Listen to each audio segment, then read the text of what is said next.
Now I will take up the second stage, that is 1905 to 1908. Now 1905 is an important year in the history of China because that was the year when a war took place, not with China. It was a Russo-Japanese war of 1904 and 1905, and which ended in the defeat of Russia. This defeat of Russia at the hands of Japan had an impact on China which is quite significant.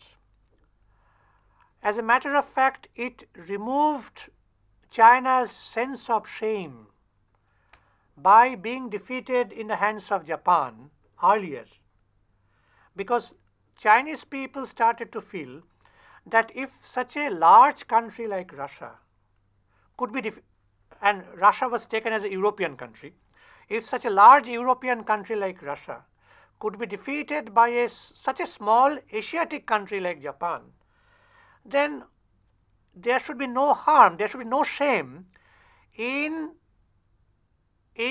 facing defeat at the hands of Japan in the earlier war, in the Sino-Japanese war. So there is no shame in China being defeated at the hands of Japan, because Japan had also defeated a very large European country like Russia. So it removed the sting, the shame. Now it was a new sense of realization, and there was a demand was raised within China to understand, to go to Japan, to understand how it became possible, and it was realized that since Japan became modernized, it was this modernization of Japan which explains why Japan could score such a convincing victory over Russia in a war. So people started to go to Japan to know what that modernization was all about. So it was something new. It was something new, new thing, no doubt about it. It was after that Sun Yat-sen formed a new organization, and that was Revolutionary Brotherhood, or Tung Meng Hui. Revived China Society was no longer there, because in its place we have the formation of a new society, the new Revolutionary Brotherhood, which was formed in 1905, and it was this new society, new organization, which propelled the movement forward. Sun Yat-sen's main thesis was that all the anti-dynastic efforts should be unified. Anti-Manchu dynasty efforts should be unified.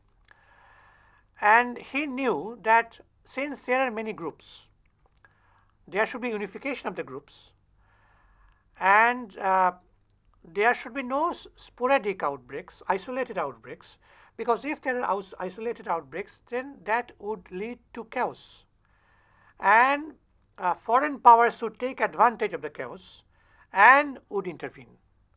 So Sun Yat-sen had this idea in his mind that all anti-dynastic efforts should be unified. That is number one.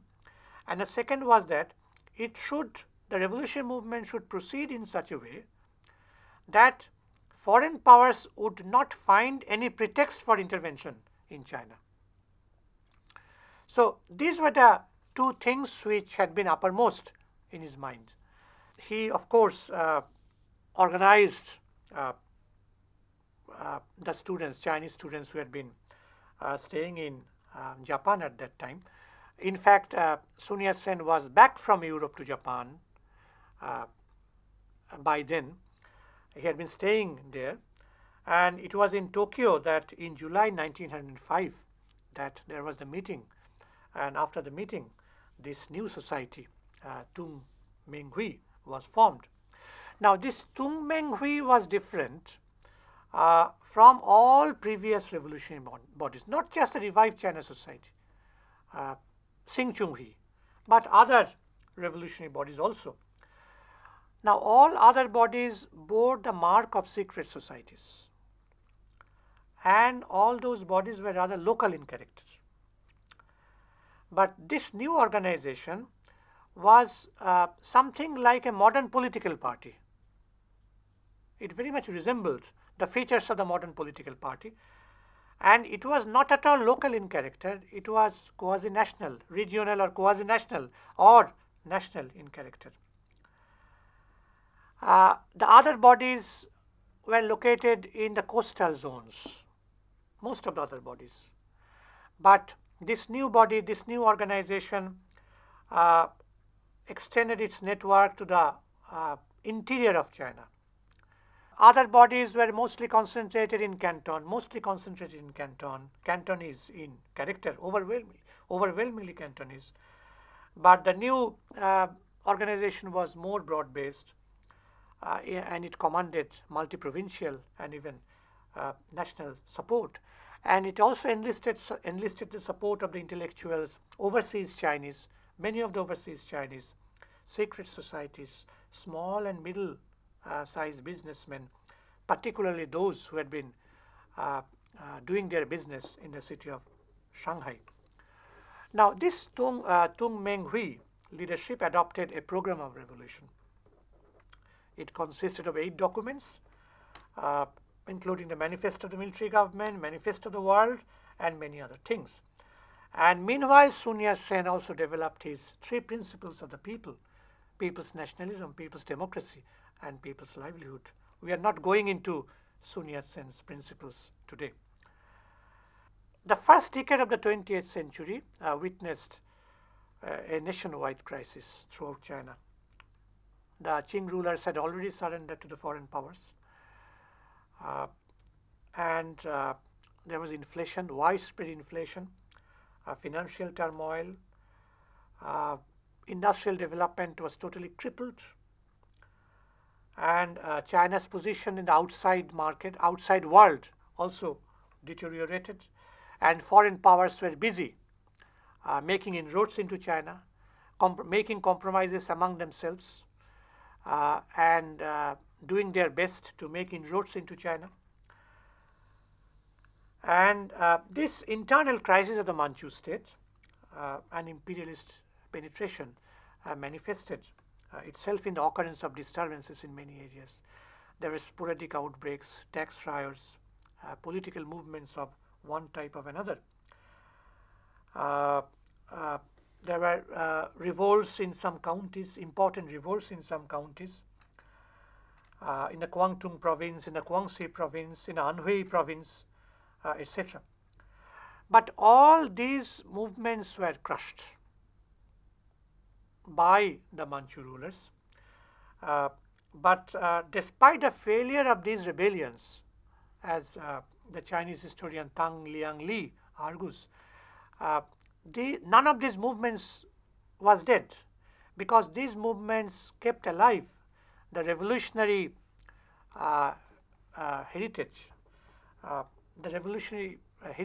of the Chinese people.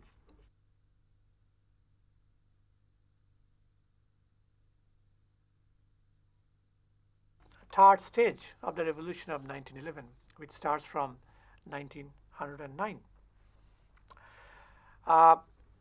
We know that during that period, the Manchu rulers adopted a number of reforms.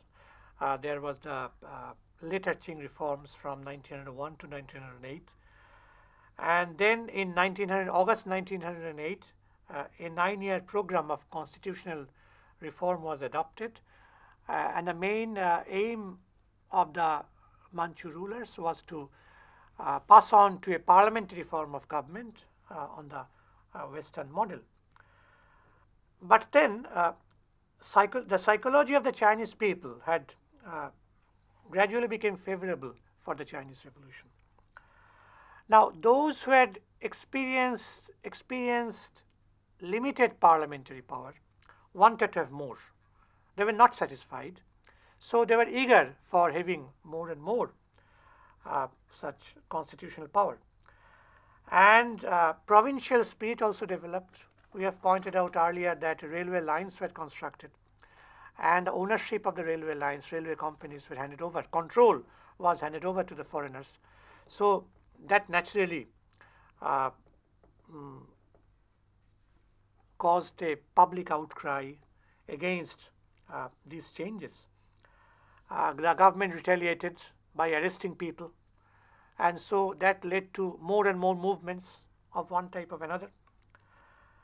And the crisis became very sharp, and by then Sun Yat-sen had been preparing, along with his own organization Tung Meng-hui, for a final showdown with the Manchu rulers.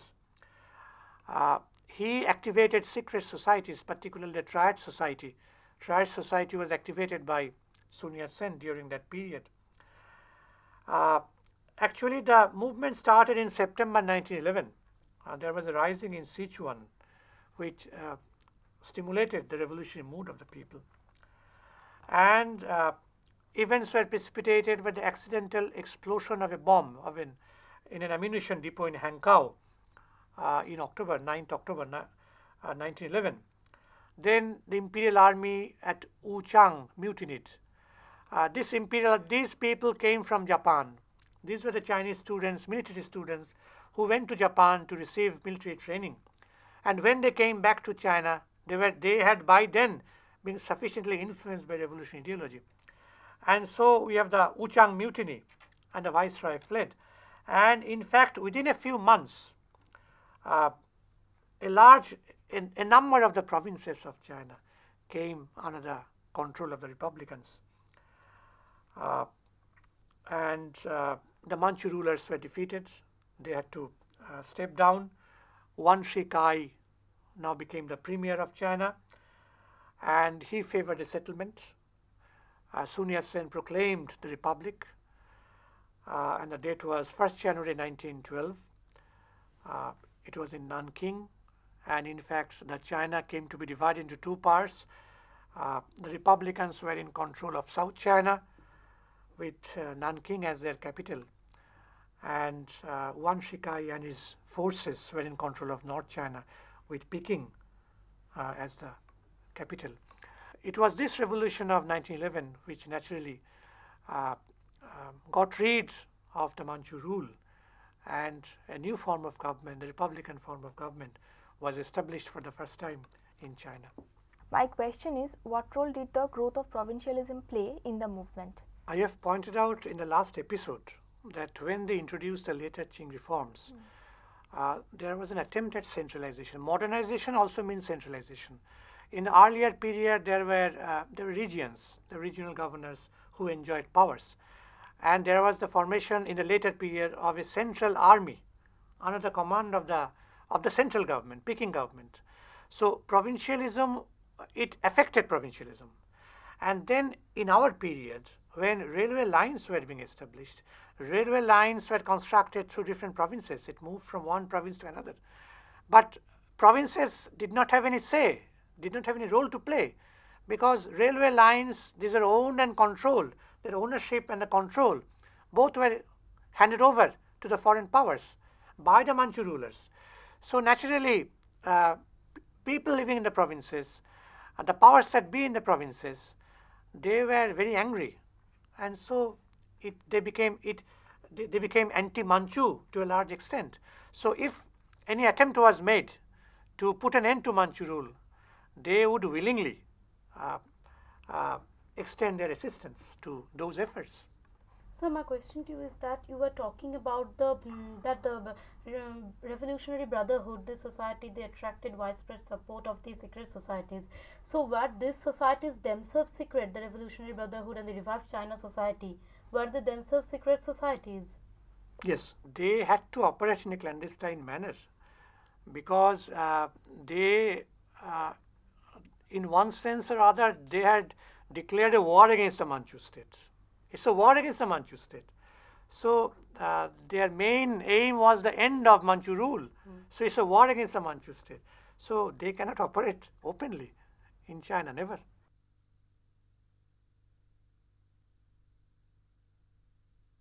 We will now make an assessment of the revolution of 1911. This revolution was a bourgeois democratic revolution in China, in the sense that it was led by the bourgeoisie and the Chinese national bourgeoisie, not the competitor bourgeoisie, but the Chinese national bourgeoisie played an important role in this. But this revolution also suffered from certain limitations. When we talk about the Tung Meng Hui program, there was nothing anti-foreign. Clearly, no, they were not vocal against foreign powers. They wanted to do away with Manchu rule, and they did away with Manchu rule. But the end of Manchu rule does not mean the end of feudalism, because if a truly republican form of government was to be established, then it would have to be also anti-feudal, and it would also have to be anti-imperialist, both of them. But to become anti-Manchu was definitely something anti-feudal, but that is not enough.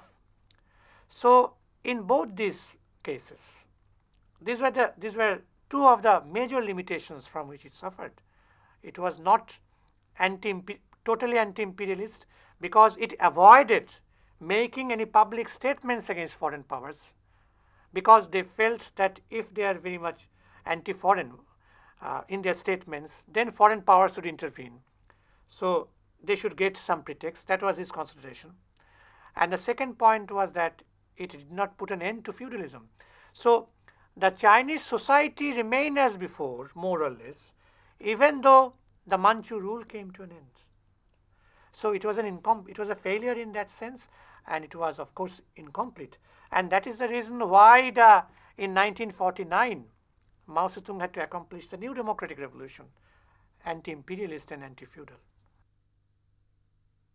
The revolution of 1911 took place in the context of the penetration of the imperialist powers into China. Foreign penetration resulted in a deep socio-economic crisis and the surrender of the Manchu ruling government to the foreign powers. It was the outcome of a series of movements of different types against foreign control and Manchu exploitation. It was divided into three stages: A. 1894 to 1904, B. 1905 to 1908, and 1909 to 1911. The social basis of the movement consisted of students, teachers, secret societies, government officials, national bourgeoisie, overseas Chinese military students in Japan, clerks and armed peasants. This revolution was regarded as a bourgeois democratic revolution. It was led by Sun Yat-sen. Revolutionary organizations such as Tung Meng Hui, Guang Fu Hui, and Hua Xing Hui played important roles. Since the Chinese national bourgeoisie was economically weak and politically flabby, and had both contradictions with imperialism and feudalism, as also proneness to compromise with its enemies, this revolution succeeded only to a certain degree and proved to be a failure in the end.